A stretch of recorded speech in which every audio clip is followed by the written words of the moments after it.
he does his MMA stuff.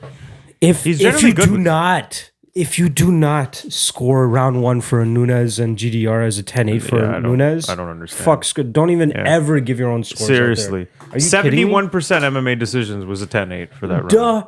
Are you kidding me? I don't see how that's not obvious. That's as clear as day.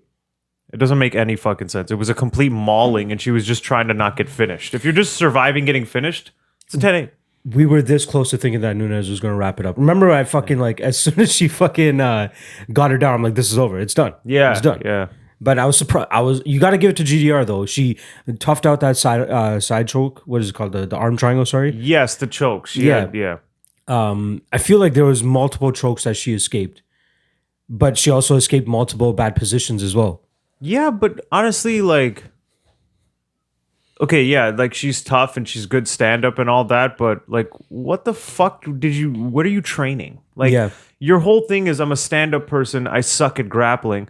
Learn how to get up. It's not even you weren't squirming, you weren't making Amanda really work to hold you down. You just kept accepting position. You're not exploding with your hips. You're not I'm not so mad at her for being taken down, but you are correct in the fact that she should be working more to get back up. Because Amanda Nunes was timing those takedowns very well. She got in very deep on a lot of them. However, at least have some takedown defense. Most top guys, right? If you're going to be the number 1 contender in a weight division, when someone goes in for a takedown, you generally stuff it, and then they have to chain together a couple of moves to get you down. Yeah. That's generally what you see. This was first shot. Yeah, first shot, no resistance is down immediately. Yeah. She showed decent takedown defense against Raquel Pennington. I think this is the toughest takedown opposition that she's faced, other than Ladd, which didn't really get to go that long, so didn't get to see it. I think if that fight went a little bit longer, we would see Ladd probably would have mounted her and mauled her, right? If she actually got her down. Yeah, you think it would be nice if they eventually do a rematch between them, just so we could actually see how it would play out. But it could be the same thing because the striking is so much better. Yeah. Ladd is not as crisp. She doesn't move her head that well. No. She's very rudimentary with her striking. GDR is obviously going to be able to beat girls and probably up into the top 5. I want to see what else is remaining for Nunes. We tried figuring this out, right? There's fucking we couldn't really figure it out. It's literally maybe Irene Aldana. Or even, I guess, Aspen Ladd. I don't know.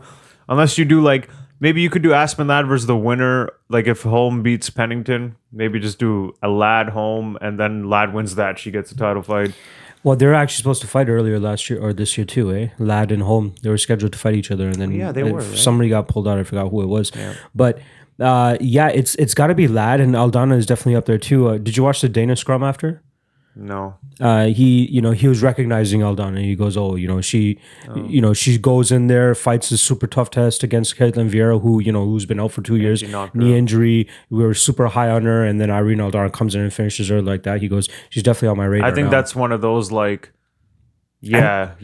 Chookagian's getting the next shot at flyweight, where it's she's gonna get the title shot because we got no one else really. I wish I looked into the Aldana fight a little bit more, because I did look into it, and I'm like, I can clearly tell that she has a crisper striking, but and Vieira is just more vicious. Every time she throws, she throws with vicious intent, but she's a little bit wild with it.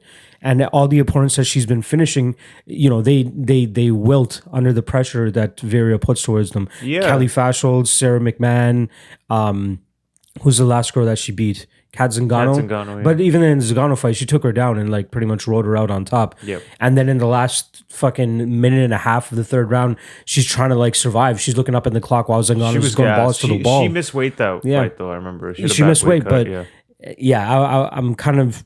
First round knockout though, that was huh? Everyone thought decision maybe. Coming. Decision. I told you decision was supposed to be minus 300. Fight doesn't go to decision was plus 280, plus 300. Jesus. Fucking ridiculous. That one was very, very impressive. What was the fight that we were talking about before that though? The GDR Nunes. It overall, it's you kind of. You're stuck with Ladd and Aldana as possible contenders, because everybody else is kind of out of the running. Vieira is number 2. She's probably going to drop down now. 100%. Holly Holm just got knocked out. Jermaine Duranami just got just lost. Pennington, Holm, they're irrelevant for title shots. Pena is off the radar right now. No, she just scraped by a win in her first fight back after pregnancy, so she's going to decent win against Nico Montano. Yeah, maybe. I mean, if Nunes wants to just sit out for a bit, maybe you just do Pena and Aldana. No, I would do Ladd and Aldana. No, they're already doing. Oh wait, no, they're not. They're doing home and Pennington. Okay, yeah. Home and Pennington. Why not do Ladd and Aldana, and that's Fair number enough. one contender right there? Fair enough. Because fucking Nunes gonna Aldana have to just wait. knocked off number 2. Nunes is gonna have to wait then. I don't think she has an issue with Yeah, waiting. because she's gotten really no one anyway, so might as well just take your fucking time. The only other name I've heard her spew is Aspen Ladd, so she's definitely recognizing her. But I don't know if you can give Ladd a title shot just off of a win over. One more. the fuck You she gotta Kunitskaya, Kunitskaya. You gotta give her one more, 100%. GDR's GDR's done with title There's shots. nobody even coming up. Like Macy Chiasson had a little bit of heat behind her, and then she lost to Lena Landsberg Yeah. as a huge favorite. That division is the women's divisions are pretty bad right now. A strawweight's probably the best. Yeah, fuck. Sajar Eubanks, number 15. Montana, number 14. Flyweight. Look at the fucking flyweight rankings. You're like, these are all like maybe 10 to 15 I'm level so ranked sad fighters. that I gotta watch the Arujo and I fight again because we were cooking while that Yeah, fight was going yeah. on. But So I'm very surprised that fight was. Yeah, apparently. But when I went on MMA Decisions, everyone had it for I. So apparently it was like an easy. It must have been Jessica rounds I. 2 and round 3 because rounds Maybe, 1. yeah. Okay, I didn't even see Round the fight. 1 looked like it was Arujo, at least from what I saw of it. But Yeah. Macy Barber is probably the only one coming up in that division that I'm excited about. That division's like, who cares at this point? Yeah. Nunes has literally nobody through 2 divisions to face. Where's Yan Xiao now? Maybe you give her Felicia Spencer at featherweight just to while bantamweight works its way out. I want to. Oh wait, I want to see where that Yan Xiaonan chick is because she's really fucking good too. Yan Xiaonan. You've seen her fight before for sure. She could definitely be a contender. She beat Angela Hill, Siri Kondo, Vivian Pereira. This is strawweight though. Yeah. That's what I was trying to do. I was trying to figure out what division she's division. at. Yeah, Yeah, that's she's fighting strawweight. Carolina Kovalkovich next in February. Oh, okay. That's a so good she has a test for decent her. fight for her. That should be an easy win. Carolina doesn't evolve. Oh no. And this girl is like she's trying to figure out like she's a really good pressure striker. Oh, like that's not like she pressure struck the fuck out of Angela Hill. Like that was very impressive. She's almost like a Marina Rodriguez actually. Now that I'm thinking about it. Carolina has terrible defense. She just gets hit all the time. Yeah. And that's some possible China on China crime right there. If Wiley Zhang can get past fucking Joanna. See, strawweight's really fun. For That's the a very divisions. that's The other two are just so weak though. Yeah, you got fucking Valentina at the top, Chukagian number 1. Yeah, who's like fighting come for the on. title. Like if this was bantamweight, Chukagian's maybe like 12. Yes, You know what I mean, like not in 1. What are we doing here? I'm pretty sure she used to fight at bantamweight as well before they brought flyweight in. All these girls were bantamweights till they So moved down. like Andrea Lee had a little bit of steam behind her before she lost to fucking Calderwood. But yeah, Macy Barber is really the only hope they have at flyweight. It feels like they shouldn't, in hindsight, they probably shouldn't have made the flyweight division so that all these girls could be at bantamweight and then you'd have a decent bantamweight ranking.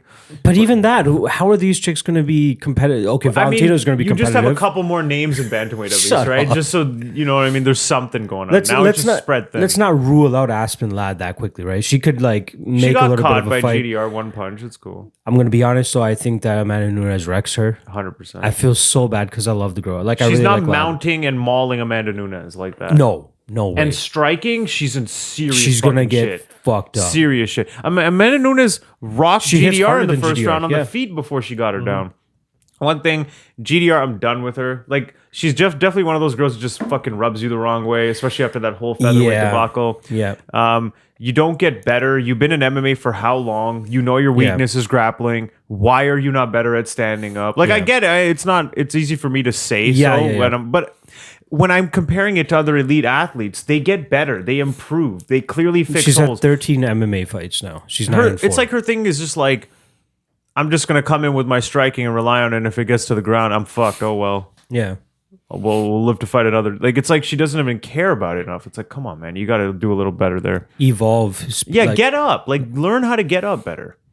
And takedown D. Like, takedown D and just get her get up ability is awful. She's like in the same realm as Ben Saunders, who we also saw get knocked the fuck out yesterday. Yeah.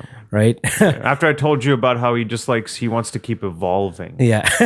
Ben Saunders evolving. Yeah. Okay. Yo, he threatened a bit with Matt Brown when the fight actually got to the ground because that's the round that he wanted it in, right? Yeah, the first round with the triangle thing. Yeah, but I'm like, there's no way Matt Brown's fucking losing this fight right now. Are you kidding me? Even that, how are you such a veteran of the sport and you still don't understand how not to gas yourself out in the 3-round fight, how to pace yourself, how to be more defensive. Like, do you just like getting punished? I don't fucking understand. Like, I wouldn't get back into a cage if I got suffered a bad loss until I got better. Because then that's just gonna fucking happen again. He's had such a rough stretch. He's even after coming back to the UFC. Cut him, please. Now, 4 straight losses to Sergio Moraes, Lyman Good, Takashi Sato, and Matt Brown. Now, his only win has been Jake Ellenberger, who loses to everybody. Yeah, pretty much. And then before that, lost to Joe Ban Sabata. Look at that. It's 1-6. Like, what are we doing here? How long has he been back in the UFC? They're just using him as a name to get for other people to get easy wins. He came back in January 2017. Oh, God. So he got cut after the Patrick Cote loss, then fought Jacob Volkman on some regional show in Minnesota, and then came back. Beat Court McGee, which was kind of impressive back then. That was, yeah. And then lost 2 straight. Yeah, you gotta like hang it up if you're Ben Saunders. No, he's the guy's done. How many? He's been KO'd 9 times out of 13 losses. Yeah, and you're not getting better. You're just gonna keep fucking getting mauled. He's 36. Even Matt Brown is a guy who take a fun fight here and there if you want to, but otherwise it should be done. Like, don't get any top level contenders. They should have like a fun fight division. Yeah, like guys that don't maybe really want to cut weight, but they're still around roughly the same weight class. They're over the hill. They're past their prime. They're on the downturn, and they shouldn't be fighting young killers. Yeah. Like one thing I heard suggested was Condit Brown. Let's do it. I'm completely okay with that. If they both want to fucking fight, do it. In fact, it's funny how when that fight was first announced, I'm like, yo, that's a bad fight for Matt Brown. And now I'm like, ooh, that's a bad fight for Carlos Condit. Like, I think Matt Brown would probably beat his ass. Carlos has looked terrible recently. He's looked horrible. Horrible. Like almost like mentally not there. He looks good, and then once he gets into the cage, it just fucking shuts down. Well, it just seems like a perfect transition, so I'm going to do it. Transitioning into a young lion beating up an old over-the-hill fighter, Uriah and Piotr Jan. That fight should have I know Jan has been on your radar, but this is probably the one that really put him on the radar for you. No. Would you say you were impressed with him in the past? What was the fight? I remember the Silva, the Andrade fight. Jimmy Rivera last. And then the Rivera fight was good too. I mean, he might have got a little sloppy there. The fact that he beat John Dodson, I think that was the one where I'm like, oh, let me take notice. Because Dodson, especially recently, he loses a lot, but he's still really fast and hard to hit. And it's kind of, he's not the easiest fight. So that's like a good gatekeeper type test. And so when he got past him, I was like, okay. Plus his record is fucking retarded. 14-1, dude. And the way, it's not, okay, I get Faber's 40, but let's be real. Faber at 40 is like the average human at 30 because the guy's just in phenomenal shape. It looks like he's fucking 28 years old. He did eat some big shots even before he got finished. And I'll give him that. Faber, he's gotten rocked and dropped in a lot of fights, but he never is like, he recovers instantly. Like like as soon as he hits the ground, he's like back and defending and fine. For Yan to drop him twice and then finish him with that head kick, like that brutal. Was the most dominant. Supposed to be a knee. Remember that? Yeah. He was like pulling his head down like it was going to be a knee. He saw that he was slipping and stretched the leg out. Kick. That was a ridiculous. Faber's actually lost by knockout 3 times before this. TKO though, like not put out. To who? Oh, Heddenbrow was kind of like an early stoppage. Yeah. Who else has he got TKO'd by though? Matt Brown. Don't do this. Mike Brown, please. God. Don't pull a Shaw and always say Mike Brown when you're talking about Matt Brown. God, Mike Brown. Yeah, Mike Brown. Yeah, Mike Brown WBC finished him in 08. Who else? There's one more, I think. Tyson Griffin back in 2005. Even the Matt Brown one. Fuck, Mike Brown. Even the Mike Brown one, the first one where he got finished. I remember that because Faber was like this big favorite, and Mike Brown kind of shocked everybody with that win. It was more of like, once again, Faber got caught, and then he got finished in a flurry, but he was still there. Like he wasn't knocked out. This one was like, this guy was out cold. He beat Jens Pulver, came back and fought Mike Brown again, and then lost again by decision. That was the second one, I think, where he broke both of his hands, so he had to use elbows. Oh, yeah. And he lost the decision, yeah. Poor guy. But that's like 2 guys last night that got finished that don't normally get finished. Yeah. And fine, he's older, but... Who's the other guy? But let's be real, the fight never should have happened because Faber doesn't evolve. Like, he's an old school fighter. He got lucky with the Simone win. Yeah, he really did. And Piotr Jan, that was not a good fight to make. And good on him for getting a new deal because, he probably knew he was going into this fight probably going to lose. But very the tough odds spot. already suggest that, right? Very tough spot. Jeff Neal and Mike Perry. Yeah, that was super fucking impressive to finish Mike Perry. Yeah, first ever loss by knockout. To finish Mike Perry by knockout on the feet that quickly, and a minute and a half, and it wasn't even like he just caught him and deaded him. It was like he heard him and then just swarmed him and totally mauled him to the point where Perry was just like, "Fucking, what the fuck just happened?" Like he wasn't complaining about that stoppage at all. Yeah, he was getting wrecked. He knew. He knew that was a good stoppage. Jeff Neal's up there too, man. Like that was very impressive. He doesn't even have a Wikipedia page. Oh wait, I lied. But I don't think he's ranked. He might be 14 actually, now that I'm thinking about it. Let's see this. 14. You know what's I know he's coming off a loss, but maybe we give Jeff Neal, this is the first name that popped into my mind. He's 14, yeah. Maybe we give Jeff Neal like a Luque. I know he's coming off the Wonder Boy loss, and Luque's been pretty busy and probably needs a little bit of a break, but I wouldn't mind him against Gilbert Burns. Burns would take that fight. Sure. Well, if we want to match winners with winners, right? I kind of like more of like if there's two guys climbing the ranks, I'd rather them fight other guys who are already up there rather than take each other out. But we know that Thompson's still far away from a title shot, even though he had an impressive performance against Vicente Luque. Why not dust off another up and comer in Jeff Neal and set that up? Stephen Thompson? Yeah, why not? Ooh, I think that's just way too low for Thompson, because if I'm Thompson, it could be, but Jeff Neal is on a streak right now. People are taking notice of him. He's going to be higher than 14. Rank? 8. Okay, but if I'm Wonder Boy, I'm only fighting to get a title. I'm old. I need to fight up because I don't have too many fights left. I'm not accepting fights where young guys are trying to make names off of me. If I'm Wonder Boy, I don't know what to really do with the welterweight division right now. Like you could do. Okay, you could either do Leon Edwards against Kamaru. No, hold on. Before we get into that, let's talk about the main event then. Okay. And then let's go through the rankings. That main event was incredible. That was a great fight. Judges had it 3-1 either side. Yes. And then one judge had it 2-2. I will say this, and I think a lot of people Colby agree was running with this. up until that point in that the fifth round. I thought Colby was definitely getting that fifth round until he got rocked. Yeah. I will say though, 3-1 Colby's definitely a ridiculous scorecard. Yes. I thought it was 3-1 Usman. Yeah. Possibly 2-2. Like there was worst case scenario 2-2. Yeah, I think it was it round 4 where we're like Colby kind of did pretty well, but I still think Usman edged it. Like I think that was the round where we were like that could be 2-2 or 3-1. Colby won round 1. Right? Did he win round 1? Yeah. Colby won round 1. Kamaru came back on in 2. Yes, and he won round 3. I thought too. And number 3, so fourth was. And I think fourth was a little bit of a that could have gone either way. Mm-hmm. I think a lot of people did have it 2-2, but I kind of had it 3-1. I wouldn't have been upset with the 2-2 though. Mm-hmm. And yeah, Colby looks like if he just kind of continued in the 5th and didn't get rocked and kept at that pace, he was about to win a decision and win the title. This is the best outcome in my opinion though, because you can easily set up a rematch. Maybe not immediately. But you can still set up a rematch between these two guys and people are going to be like, you know what? The first fight was really competitive, so why not? Very competitive. One thing, no takedowns attempted. Yeah. 0 takedown attempts. That was weird. From both of these guys. I mean, that's kind of the general thing though, right? Not too surprising, but I definitely thought like Colby being the cardio guy was going to try and get some grappling and wrestling it.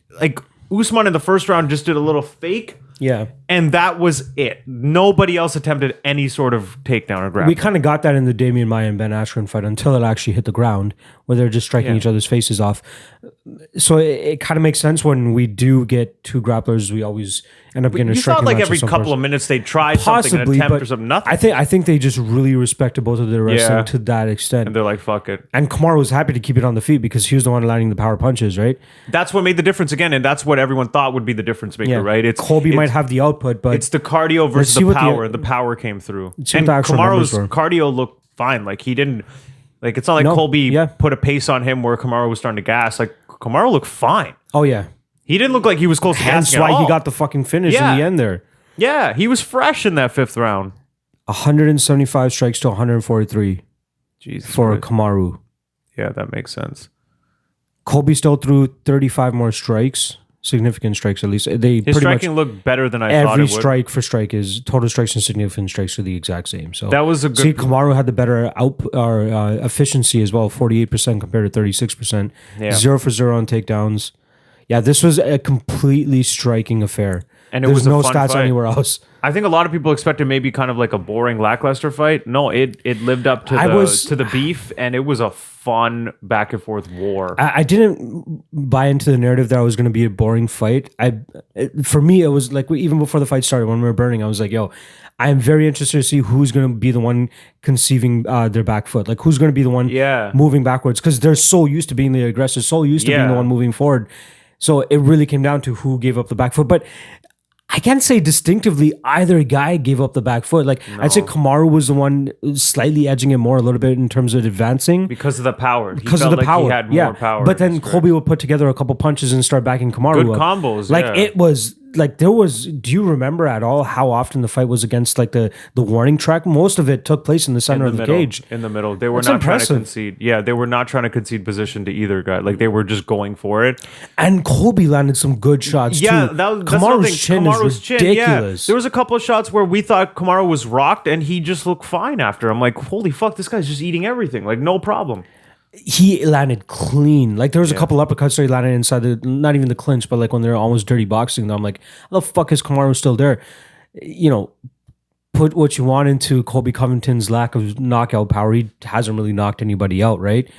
But I think if it was anyone else, like someone ranked a little lower, the way his boxing looked in this fight, I mean, he probably could have put somebody out. He had some good 1-2s there. Like I was surprised he didn't put out Lawler though, because Lawler has been like. But with that, to me, it never felt like he was putting that much power into his strikes. It was more so to just set up the shots. Yeah, he was just kind of in his face constantly, trying to make sure Lawler didn't throw back, and then grappling. Because he knew he could grapple a lot there, too. This one was just pure striking. One thing, I know there's like slight controversy over the stoppage. I thought it was a fine stoppage. I was okay with the stoppage. In the moment, I guess, if you just look at that moment specifically, maybe it could have been, you probably could have let it go a bit. Yeah. But I think it was the fact that it was the second time he had been dropped. There's 40 seconds left. He's just turtling. His jaw's broken. I thought it was a fine stoppage. And regardless, even if it did go to the scorecards, we know now Usman was going to get the decision regardless. He was probably going to get a 10-8. Even if it was just a 10-9 in the fifth, he still would have won on the scorecard. But with the 2 knockdowns, that's a 10-8 already, even if he doesn't get the finish. So I'm okay with that. You think they would have given him a 10-8? Colby did call out Goddard for that, Colby being Colby. He's just staying with his character. He's doing his character. He talked about the fake eye poke and then this fake ref with his bullshit stoppage. The groin kick, I'm kind of... Sorry, the groin kick, not the eye poke, yeah. He did both of them. He said fake eye poke, fake groin kick. Okay, the eye poke was real, come on. The eye poke was real, yeah. The groin kick was... Even the groin kick... It seemed like it was like the bone on the side of your ankle that kind of clipped it. It looked like the kick did not hit the groin, but wherever it did hit, it probably just moved the cup in such a way where he felt something in his groin. Because Usman didn't take all the time in the world. It's not like he was gassing and needed a breather. Like, there was literally no reason for him to fake that. That's what it felt like. So, and he was back to fighting like pretty quickly. It's not like he milked it or anything like that. Yeah, so that's true. I don't think there's too much controversy there. I do think though Colby's stock still went up, even though he got a TKO loss. Sure. I agree. Like, people know, like, okay, this guy's just putting on the act and stuff, but he's a real fighter. He's got heart. For fuck's sakes, that punch that broke his jaw, the slow-mo, you saw it snap, like the bottom part snap out of place. It's one of the more disgusting ones. Then he goes on to almost win the next 3 rounds and win the fight potentially. Like, he was close to still winning that fight. You got to give him mad props for that performance. Let's set up the welterweight division now, because I think the perfect fight you can make after this, I don't even mind seeing Colby Covington against Tyron Woodley, and then just give Leon Scott the fuck. Leon Scott. See how effortlessly that fucking came out? Give Leon Edwards the title shot, because he deserves it, man. He fucking deserves that title shot. Dana likes Masvidal Usman. Usman though said, I don't know what. Go to MMA Fighting. I just saw the headline. It said something about. I think he said. Either he doesn't like the Masvidal fight or doesn't think it's going to happen. So, in lieu of the Masvidal fight, he wants Leon Edwards. He said Leon Edwards. That was what I think. Where's it? Dana White, Cejudo wants Aldo fight next. Well, that's another. We'll talk about that. There you go. Kamaru says Leon Edwards deserving of title shot, but Jorge Masvidal could be next. Yeah, so Jorge Masvidal could be next. I think it's more about if Masvidal wants the fight, because Dana's like, if Masvidal wants the fight, that fight's being made. It's all about what Masvidal wants. Otherwise, yeah, Leon Edwards. I think Masvidal is going to push for the Diaz fight. I don't think Masvidal gives a fuck about no titles. No I don't think he cares. And I think he knows that this could very much negatively impact his image as well if he goes out there and loses to Kamaru Usman. And that is a fight where I would definitely heavily favor Kamaru Usman. Oh, easily. But if you're Jorge Masvidal, you don't take this fight. You probably shouldn't take that fight. That plummets your stardom. Smaller, go out there, get the highest yield in terms of pay for the lowest amount of like risk. And that's Nick Diaz. 100%. There's nobody else. 100%. And if Nick Diaz is actually down to come out of retirement and get that money fight done, that's an easy fight, I think, for Masvidal. So at this point in time, yeah. I actually like your suggestion. Why not? Masvidal's kind of the odd one out in the top 5, but he's just taking fun fights. Cool. Usman, Leon Edwards, 2. A lot of people don't even fucking remember that they have already fought before. Goddamn. In fact, Leon Edwards is on a 7 or 8 fight win streak. His last loss was a decision to Kamaru Usman. So that's a rematch that nobody even remembers. I'm completely okay with that fight. I have no qualms with it. I actually didn't even think about it, but I like that suggestion of Woodley Covington. However, here's the problem, though. There's a little bit of beef there. So here's the problem. I think Woodley's ready to go, and Colby's gonna need 6 to 8 months with a wired jaw. That's He's so gonna have true. His jaw's gotta heal. So I think there's gonna be a timing issue. Ideally, why not Wonderboy Woodley 3? Oh, Jesus Christ. Oh no! Come on, it's the fight everybody wants. Oh my God! They're 0-1. Thompson's 0-1 against him. Let's get the rubber match in there. If Masvidal would play ball, really what you should be doing is Usman Masvidal and then Woodley Edwards. I'm completely counting Masvidal out of this welterweight stuff. It's not going to happen. Fun fight now. Because I think it's either Nick Diaz or Conor. Those are only 2 fights left for him, in my opinion. Oh, God. Okay. There's only 2 fights left. Fair enough. Right? Like, those are only 2 fights that are winnable for him that will still skyrocket his stardom. You know what? Once he capitalizes on those 2 opportunities, if they present themselves, then go fight Usman. Because if you still go out there and win a title, for one, you're getting paid because it's going to be a title fight. It's still going to have a lot of eyes on it. And then if you win the title, you scare yourself even more money. Yeah. But this is how you maximize your profit. Yeah, if he doesn't have big money fight options, then take the title fight. I just want to know what the fuck is going on with Nick Diaz. Like, who fucking knows? No. Nick Diaz doesn't know what's going on with Nick Diaz, man. But I just mean, like, in that interview with Ariel Helwani, it seemed like he wanted to fight. It seems like Masvidal obviously wants to fight. Yeah, okay, yeah. Right? That's a no-brainer. But Nick Diaz is just hanging around there like, hey, I'm going to want to fight. Don't baptize my brother.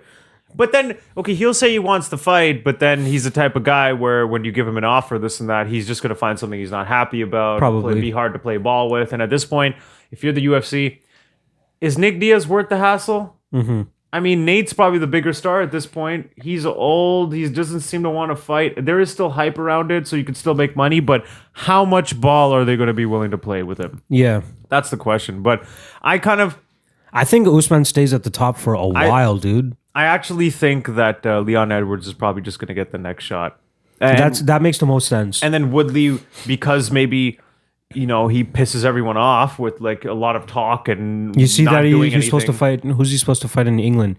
He's supposed to take a fight in England, turn it down because he doesn't want to fly to London. Oh, it's supposed to be him and Leon Edwards in England. But he's not signing the fight because he doesn't want to go to London. He goes, if I'm leaving the country, I'm going for vacation, not for a fight. I'm like, fuck you. Stop being so entitled. Woodley's really annoying in that the fuck, sense. dude? Like, especially... You're not a champion anymore.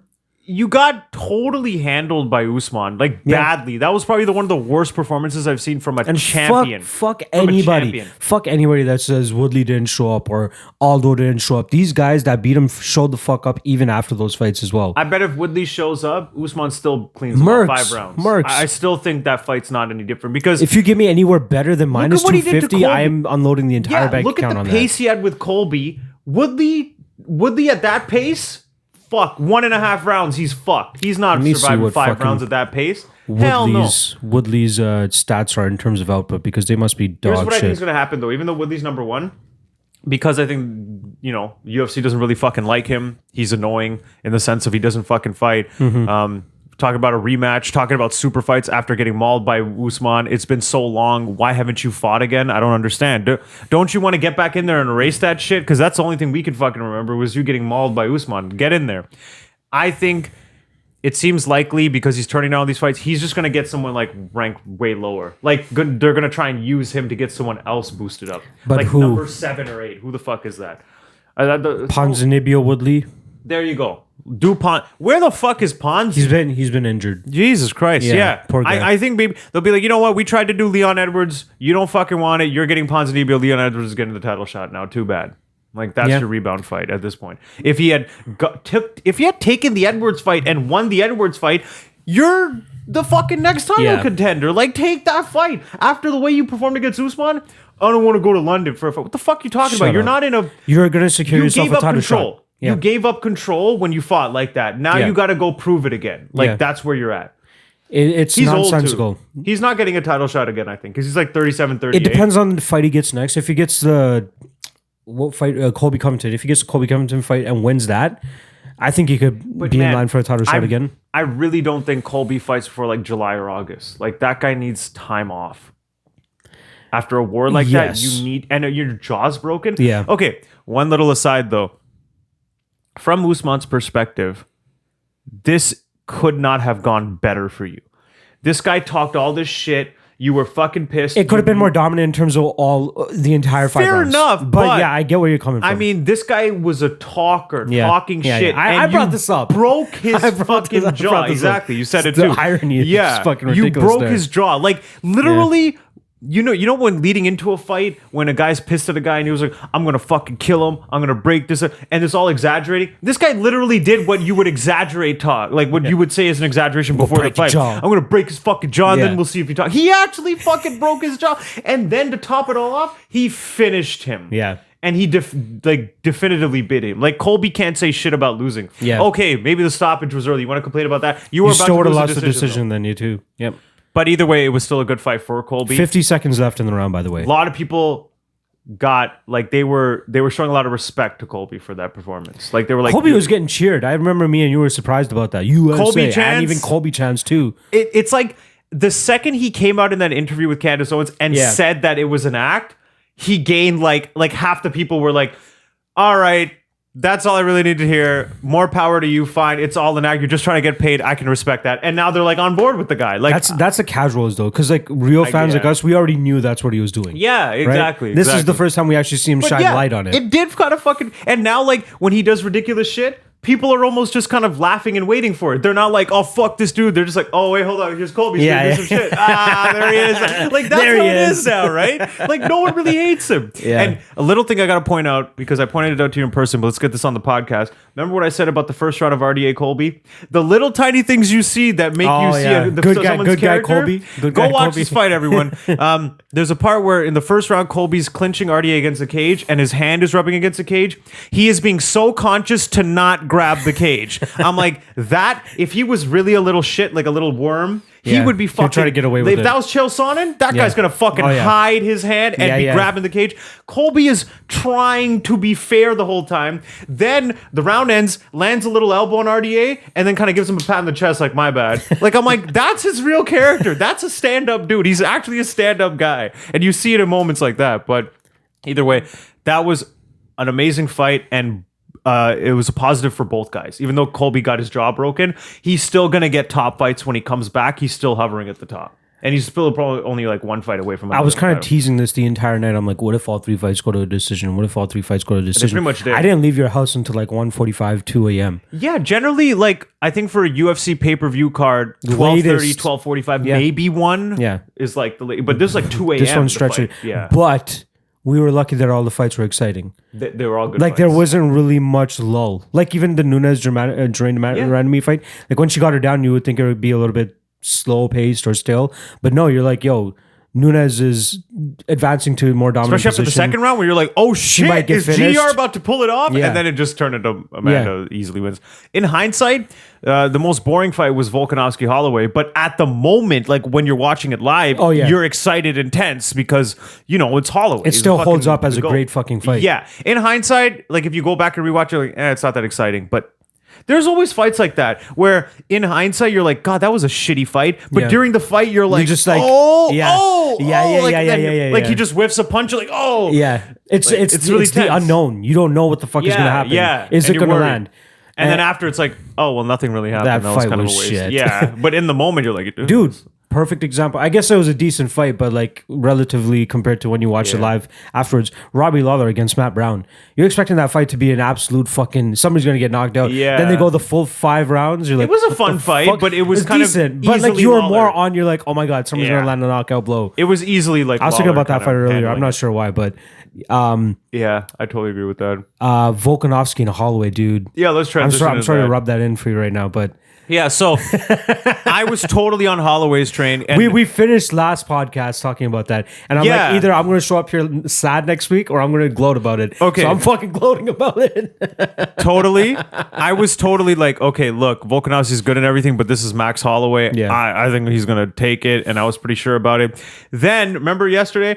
I just keep getting hit with these facts about Volkanovski that I didn't know. And I keep getting more worried. Yep. Oh, shit. He's got the biggest strike differential. Oh, what the fuck? I didn't realize he was that good at hitting and not getting hit. Then the X Factor. When you told me that he was at Izzy's gym in New Zealand, I'm like, oh, what the fuck? If I had known that ahead of time, I would have still thought Holloway was going to win, but I would not have been confident enough to put any money on it. I would have been like, I'm staying away from this because that's a big X Factor. That gym is doing some shit. Because I remember you saw it. You're like, minus 170. Are you kidding me? I'm like, yeah, dude. Like...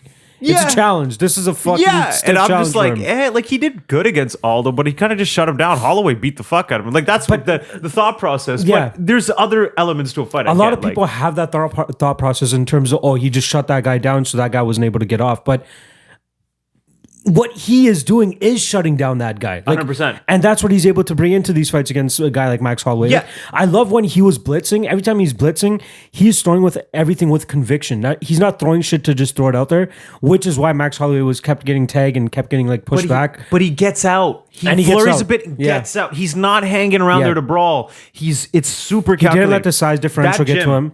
That gym, man, Luke Thomas has a good breakdown of it. That gym is all about feints. Like they believe whoever feints the most or the best will always win a fight. Yep. So they're all about feints and really stifling a guy, like figuring out how he fights. And now we're going to mentally stifle you with our feints where you're not going to know what the fuck to do. They study the fuck out of their opponents. Yeah. That's why going into the fight, when you mentioned that, I was like, oh no, now I'm worried. Now I'm worried for Holloway. I didn't realize he trained out of that fucking camp. They're all here to fight. Just another point on maybe thinking Volkanovski didn't beat Aldo as impressively as Holloway. Holloway took more damage from Aldo than Volkanovski did because Holloway was putting himself in those positions to then get the finish. He got hit a couple of times, but then he just overwhelmed Aldo. Have you seen the Aldo Volkanovski fight again recently? No, but I remember it where it was just it was kind of boring, but it was like Aldo kind of mentally not knowing what the fuck to do because he was just getting shut down. Volkanovski clinched him against the cage a lot. Charlie horsed him a lot. Yeah, he didn't maul him or anything, but he also didn't take anything and had a shutout performance against Jose Aldo. Great leg kicks against Jose Aldo as well, and he did the same thing here against fucking Holloway. So he shut him down, forced him to fight in southpaw for so long, and when you're fighting in southpaw, you're not as good as you are when you're in your actual stance. Yeah. And secondly, it's going to be harder for you to get off shots. I don't know about Holloway being better in southpaw or orthodox, but he needs to be able to switch consistently. That's his whole thing. True. I think he's just as good either way, but he needs to be able to. You are always taking a little bit of a hit when you're in your secondary stance, though. Oh, just a little bit, even if it's like a 10% drop in striking difference. You are. I think that makes you slightly more vulnerable. I'd say they're still pretty neck and neck there. It depends on how comfortable he is, and I'd say somebody at his level, he is probably really comfortable. But no matter who you are, if you're in your secondary stance, you're always going to be at a little bit slightly at a disadvantage. Yeah, I loved his performance, man. I think he's going to be at the featherweight top for a while. He shut him down hard. They're already talking about what's next. I got to give him more. I definitely should have given him more respect going in. Look more at his fights. The dude's a beast, probably not man. bigged up Max Holloway as much. For anybody that missed last week's episode, just check the last 5 or 10 minutes. You'll see Tony. That resume, though. Yeah. Chad Mendes, Jose Aldo, and Max Holloway. Those are the top 3 probably featherweights. I think the only one missing in terms of top featherweights is Edgar, but I don't think anybody cares to see that fight because I think it's pretty obvious Volkanovski beats him. You gotta give it to Conor. He was a top featherweight. Yeah, you gotta give it to him. He was, right? Yeah. But I mean, like staying power at the top of the division. True. Plus, Conor McGregor can never make 145 again if he wants to be healthy. Touche. He's not really like a featherweight fighter anymore. So. They're talking about Volkanovski and Holloway next. Dana already said that he wants to in Australia. It's kind of weird. I don't mind Holloway as champion hasn't had a very dominant long run, but it took so long for him to get the title shot that in that process he almost cleaned out the division like on the way there. So I'm not upset with the immediate rematch. Who else is there at the top of featherweight that's floating around? I guess Brian Ortega versus, but he still needs a rebound win. Yeah. And he's coming off an injury. Honestly, Zabit's up there. Zabit, Yair. But Zabit didn't look that impressive, and a lot of people feel like he needs one more win. And honestly, the problem with even Zombie is like you can't give it to him beating Edgar, even if he beats Edgar, which he should. Yeah. At this point, I don't think you can give it to him. For me right now, it's between Yair and Zabit. There's only 2 real like viable contenders that you could sell. Right? Yair and Zabit, and honestly, who should realistically be fighting each other? I was about to say they should probably just be fighting each other. Why not fight each other? Just let's get Aldo out of those rankings. He's just taking up a spot for no reason. He's at bantamweight. Where does he go in? So does Aldo get ranked at bantamweight now? Okay, let's just transition into that. Yeah, let's not talk about so much about the fight itself. Yeah. But let's talk about the repercussions of the fight. Okay, so we'll do the fight and split decisions. Yeah. But it looks like Aldo's either way. I would say his stock did rise in that fight 100%. compared to what we thought it was going to be. Everybody, including me, I don't know about you. Going in, we all thought this is going to go. You thought so too. This is going to go really bad for Jose Aldo. The weight cut looks bad. I don't see this going well. This is a really tough test for him. He clearly blew everyone's expectations out of the water. He looked like Jose Aldo. Like he looked like a regular Jose Aldo. He didn't gas from the weight cut. No. He ate hard shots. Didn't look like his chin was affected. It looked like the weight cut was fine. Like it looks like Jose Aldo is a bantamweight. Like it didn't look like he was a featherweight cutting too much weight. He looked like a fucking bantamweight. Yeah, he looked really good. You got to think that he's going to assert himself into the top 5 with that performance, even though he was coming off a loss. That's the weird part, right? You can't get ranked in a division when you don't have a win in it. But your performance when you have a razor close decision against the number 1 guy, it feels like you should be slotted in somewhere. Yeah. I don't know. Where do you think he debuts? I think he debuts in the 5 to 10 range. I'd say he takes a Sun South spot and gets into number 5. right up into top 5 without even getting Why not? Win. Peter Yan in front of you. The fact that Corey Sandhagen's in front of Peter Yan, that's a little bit sketchy for me. What the fuck? Yeah. Sandhagen's. I was wondering why Yan is 4. It might change. Honestly, I was thinking, I'm like, why is Yan 4? Who's 3? Because I'm like, it's Mariah, Sterling, and Yan. Who else? Sandhagen does not deserve to be number 3. I think after when they update the rankings, though, it'll be different. I think Yan will be number 3 at least. Yeah, but I wouldn't be surprised to see Jose Aldo at 5. And let's talk about the fallout. So Henry Cejudo calls Dana White after the fight and says, I want Aldo. I thought he won that fight. And then Dana agrees and is down to give him that fight. But fuck no. I see it like from a 100% scale. Like I see 25% reasoning as to why you can give it to him. But then you're stifling a guy in Aljamain Sterling, who's number 2, I think kind of deserves a title shot. Sterling just came off surgery. I think he's out for a bit. He's out for a while. Marlon Moraes just lost to Cejudo, so you can't really give him an immediate. And a lot of people like. We'll get into who we thought won, but there's controversy over his last win. Yeah, Sandhagen was supposed to fight Frankie. That could have possibly been a number 1 contender right there. Here's what you do: Sterling is out. Marlon Moraes. Do Sandhagen, Yan. Or no, fuck this. Just do Yan and Aldo. Fuck. That leaves Sandhagen. I like Moraes Sandhagen. Sterling is out for now. And then depending on who Cejudo wants to defend the belt again, it's either Yan or Benavidez. Like that's what I think should happen. It's weird that those talks have like simmered down. Is somebody hurt? The Benavidez one? Yeah. Because I feel like after... it's Cejudo. So Cejudo's just been... I think he's had a leg injury or something. He's just healing. Because since Cejudo has won the 135-pound title, that was in what? March? That was so long ago. Right after that, we're like, yo, he should be fighting Benavidez. And here we are fucking just about to clock into 2020. Because they're just waiting on Cejudo. They're waiting on Cejudo to make a decision, really. I am completely okay with doing this. Corey Sandhagen against Marlon Moraes. I like that. Absolutely fine with that. Peter Yan against Jose Aldo. Whoever has the most impressive win out of those two fights for the title next. While Cejudo fights Benavidez. I'm totally not opposed to that. Right? But it depends on Sterling's timeline, too. I don't know. I don't think he's out for that long. Yeah, I keep forgetting about Sterling. Fuck that guy, so man. I don't know if he's out for. He's gonna get murked by Cejudo anyway. Like, I don't even. Yeah, it's weird how like Aljamain has evolved ever since we've known him. Like when he came into the UFC, we're like, yo, this guy's gonna be fucking good, and then he just keeps falling on hard times. Then comes back and looks really fucking good. Yeah, he has been looking good recently, but I don't know about that, especially off an injury. Maybe you do Sterling and Aldo. Do you think Sterling would take that fight? Because I think he would think it's very dangerous, and I don't know if he'd want to take it. Yeah, maybe. I'm not too sure. Sterling Munoz. Oh, yeah. That's the last fight he won. So he just beat Munoz. Then he beats Rivera, too, which is very impressive. Stamen. He's had a good run. I guess he's had a good run. I'll give him that. But then coming off an injury and a layoff, you shouldn't go right into a title fight now. I think you still got to take one more and win it. I would definitely like to see Cejudo defend the flyweight title against Benavidez. Because get that win back. Get that win back. That gives a lot of time for the bantamweights to kind of work themselves play it out. Yeah. It would be absolute blasphemy if Aldo gets a shot immediately. You know what? Just looking at the rankings, though, I kind of like what you said in terms of where Aldo gets slotted in. I think he should be slotted ahead of Assunção. I think Aldo comes in and takes the number 5 spot. And then you move. You got Assunção versus Garbrandt coming up, so they can just fucking battle up. Yeah, see who comes into top 5. Because I mean, right now, if you did Aldo Assunção, Aldo's the favorite.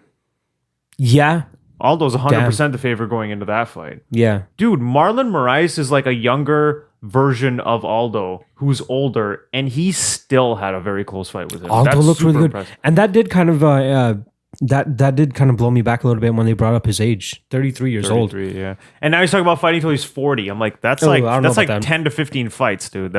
They're obviously. I'd say he'd probably maintain his prime or like his peak performance. 2 years. Yeah, up until about 35 or so. Yeah, because he's got lots of miles on him, man.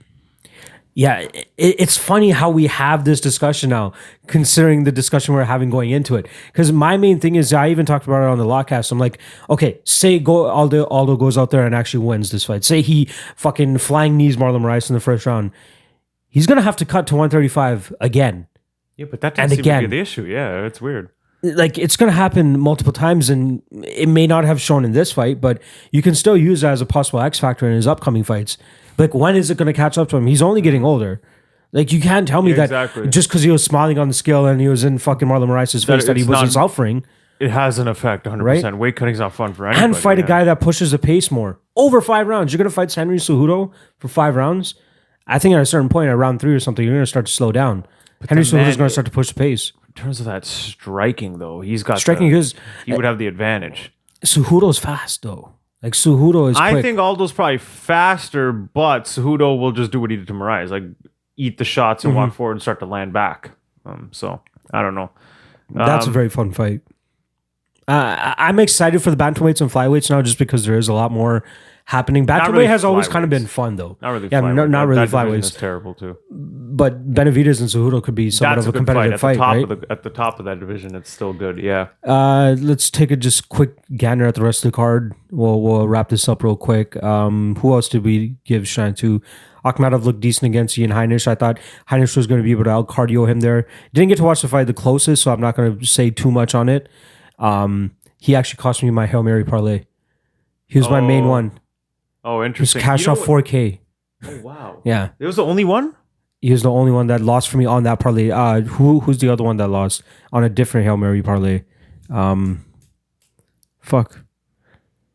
I want to say Ketlin was on another one as well, but on one of my parlays, I would have cashed 4K. Ian Heinisch was my only one that lost. Wow. Yeah. One interesting thing about that fight, from what I saw, everyone kind of had it first 2 rounds, Akhmedov, third, Ian Heinisch.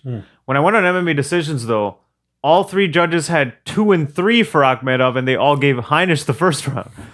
So I remember I was watching that fight in passing as well, too, and I thought Heinisch won the first round. Oh, you did? I thought Heinisch won the first round, but... Interesting. I will watch it again. Just like fan scoring, all that seemed to be like Akhmedov 1 and 2, Heinisch 3. But then all the judges gave Akhmedov round 3. Okay, whatever. We didn't really get to watch the prelims too closely, but Chase Hooper put a fucking whooping on Tanya. We saw, he just. We had some fun talking about that fight just because it looked. He got hurt aesthetically, it looked fucking hilarious. But he got hurt and it was looking bad for him at first, and then he just was fucking relentless with that grappling and finally got him down. I was joking with you. I'm like, once it hits minute 6 or 7, David Tamer is going to be gasping for wind, and we didn't even get to that point. Like, it was ridiculous. Daniel Tamer, bro. Daniel Tamer, yeah. Shittier one. Yeah, he's probably going to get cut after this too. Brandon Moreno, though, coming out there and pulling off an upset against Kai Kara-France. I didn't watch the fight, but that's a good win. He's like plus 180 going into that fight. Fucking crazy. And then Jessica Ai coming in 6 pounds or 5 pounds overweight, whatever you want to call it. God, Jessica. Pulling off the victory over Viviane Araújo, who was a girl that I was pretty high on. I tried, boasting her up to you a little bit. I thought that if Jessica Ai was going to win this fight, it was going to be by takedowns, because there are times in the past where Viviane Araújo, she fought Alexis Davis last. Alexis Davis got a takedown in the second round, and Araújo was not able to get up at all. So she lost that round, but she won the other 2 rounds. And she gasses a little bit at times. But Jessica Ai didn't really take her down. At least from what I saw, she didn't take her down or anything. She kind of outpaced her on the feet. I think she started implementing leg kicks after that second round and took over from there. And then Punahele Soriano defeats Oscar Piachota as well by KO. I know we were like in the depths of frying our fries at that point, so we didn't really get to catch that one. But all in all, fun card. Great card. Fun card. We had what, 2, 3, 4, 5, Especially 6 decisions. That main card was held the fuck fight. up. Every fight was good. Every fight was entertaining. Even the prelims weren't that bad. I guess Akhmed and Heinisch was a little whatever, but Matt Brown versus Ben Saunders was fun. Irene Aldana versus Vieira was decent, and our stream fucking cut out. And it came back. That roller coaster for you was so sad. You can't tell who's actually winning or who's going to get their hand raised. And then Jeff Neal obviously puts Mike Perry out. Let's take a quick look at next week's card if there's anything that really stands out to you. And even though I know you don't really give a shit about the most on this card. These 5 a.m. Korea cards? Yeah, 2 a.m. prelim start time, Eastern Standard Time. I'm definitely going to try to be all over that. And we're going to record on Saturday as well. So we'll get that fucking done with ASAP. Hani Barcelos versus Said Nurmagomedov is going to be a really fucking fun fight. I feel like we've done a Combatosseurs where I've told you about this matchup before, but then Nurmagomedov had to pull out and Barcelos fought a late replacement. Barcelos still won, but that fight's going to be really fucking fun, so that's something definitely to watch out for. Match now has seemed to be turning a corner in his career too. He's been doing really well. He's a pretty decent dog here against Alexandre Pantoja, who's a monster in himself. That should be a fun fucking fight. Sungwoo Choi should be a fun fight against Suman Mokhtarian. I know you don't know any of those guys. I want to play that game with you eventually, but we'll fucking figure it out. Lil Dong is back. Tanner Bose against Cyril Gane. You know Cyril Gane. Cyril Gane, yeah. He's a massive plus or minus 750 favorite over Tanner Bose. Tanner Bose is a heavyweight that consistently goes to decisions, but does enough every time to win. Like, he has a decent record on. I was wondering why Gane wouldn't be getting like a bigger name, because it feels like he's like they're both Canadian. Got that hype. They're Canadian heavyweights. Like, Bose is from the West Coast. Gane has done a little bit of training in Montreal, but he's originally from France. He's like a Francis Ngannou type of guy. So that should be an okay fight. Kyung Ho Kong, that's my dude. You know that guy, Mr. Perfect. He's fighting Leo Piang. Yo, he's getting down to minus 234. That's a lock of the night play for me right there, dude. That is screaming at me. I'm going to take it. He's do a little bit of work solid. on Pyong just to make sure, or Ping Yuan to make sure that's an actual bet that I want to take. But I love Kong. Like, he's a very solid Zombie Edgar. Zombie Edgar's up there. Any other fights? Duho Choi versus Charles Jourdain is going to be a fun fucking fight. Just that let is a Duho Choi get fight. a fucking win. He's got 2 killers in a row. This is going to be a tough fight. This is a tough fight for him too. Jourdain's a flashy, fun striker. So this will probably be a striking contest. But if Choi's chin is not healed up, he's going to pay for it. Jourdain hits hard too. It's a fun fight. This was a guy from Montreal too that I've pretty much watched that kid coming up from like amateur levels. He's really good. Volkan Ozdemir against Alexander Rakic. That's a that fight's on this card? Oh yeah, that's co-main a big event. fight. That's a good fight at light heavyweight. 100%. That's possible number 1 contender next. No, I wouldn't go that far. No, why not? I wouldn't go that far. I would. Dude, the upcoming 10. Is he 10 still? Like, I would think after this win, he gets into title talks. Maybe after one more win. The people that I had in mind in terms of possible threats for John Jones have been Johnny Walker, who's been dusted now. Rakic was one. Dominic Reyes, and now Rakic was the other one. No, because there's nobody else. Okay, Thiago Santos lost. Daniel Cormier not fighting anymore. Anthony Smith lost. Dominic Reyes gonna lose. Corey Anderson doesn't draw enough. No. Look, if Rakic, he has to beat. If Rakic beats Ozdemir, the only way he gets a title fight is if Corey Anderson loses. But even Blachowicz should probably get a title shot after that too. No, there you go. Yeah, Anderson and Blachowicz are definitely ahead of Rakic. I think Rakic needs another. Okay, you're right. You're right. This win vaults him into title contender talk. That's what he would. It would be a number one title shot fight after this. Yeah, he's one more away from a title fight at that. Maybe him against Anthony Smith if he gets past Ozdemir. It looks like Smith is just going to take the fun Glover fight. Even good little rebound. Good little rebound for him. Maybe even Rakic against Santos whenever Santos comes back. Sure, yeah. Santos is probably ready to go. I think he said in the summer. So that's probably maybe a little too long, but I love Rakic, dude. The guy is a beast. Ozdemir looked decent against Reyes, so he's still hanging around there. Did he fight Latifi last?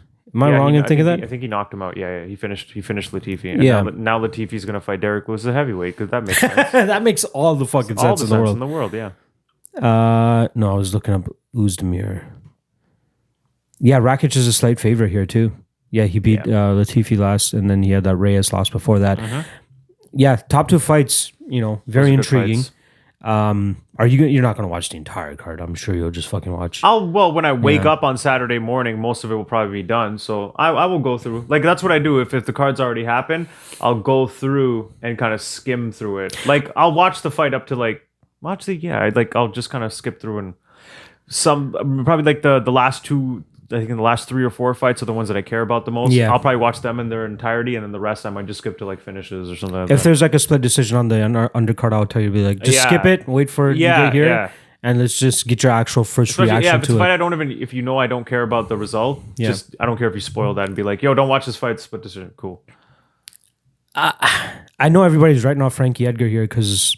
Yeah, he's older. He's just older and kind of figured out by now. But like Chan Sung Jung isn't this next level, killer. Like he's good. Don't get me wrong, but he's gonna have to land a knockout blow on Edgar to win this fight, in my opinion. Because Edgar's gonna win on pace. He's gonna win on movement. He's gonna win on in and out. I disagree with you. I think you think Jung is gonna be able to outstrike him and outpace him. I think he handily gets a decision. Interesting. Yeah, I mean his pace against Yair was.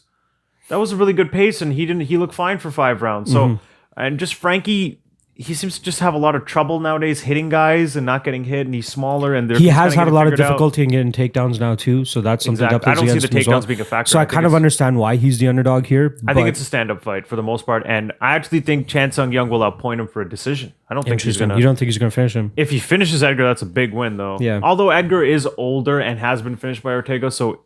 I wouldn't be too shocked, but it's still a statement if you finish Frankie Edgar. Well, that's actually going to be the card that ends off the year, which has been great. This has been a pretty fun year. You know what we'll do for... how many episodes do we have left for the year? Let's see, we got today's... Then next week is going to be Korea, the 29th. So the 29th. A year end? Let's do a year end wrap up. I'll come up with some categories, and we'll try to prepare it beforehand, and we'll give out some awards and shit. Yeah, most notable moments of 2019. Yeah, I like that. But overall, I think it's been a fun year. Talk about anyways. So. Yeah, that's true. It's gonna be a fun year. It is a fun year overall, though. I saw a statistic out there in terms of how many main and co-main events fights have been changed, and this is the least amount. Not a big year for cancellations and fallouts. Like 2 years ago, they had 40 or 45 changes. And that's crazy considering you have 40 to 45 events a year. 2017 was like nothing ridiculous. Was holding together. Yeah, nothing was holding together. It was fucking crazy. All right, that's training better. That's going to be it for today's episode. We're going to get into deciding splits very shortly. Follow me at MMALOTN on Twitter. Follow him at Tunes on Twitter. www.mmalotn.ca on the websites. Make sure you guys subscribe, like, comment. Let us know what you guys thought about last night's event. What do you guys think about the career card coming up? And we will be back to you guys next week. So, deciding splits. Make sure you guys check that shit out. And I'm taking forever to wrap this up. So I'll see you guys next week. Later.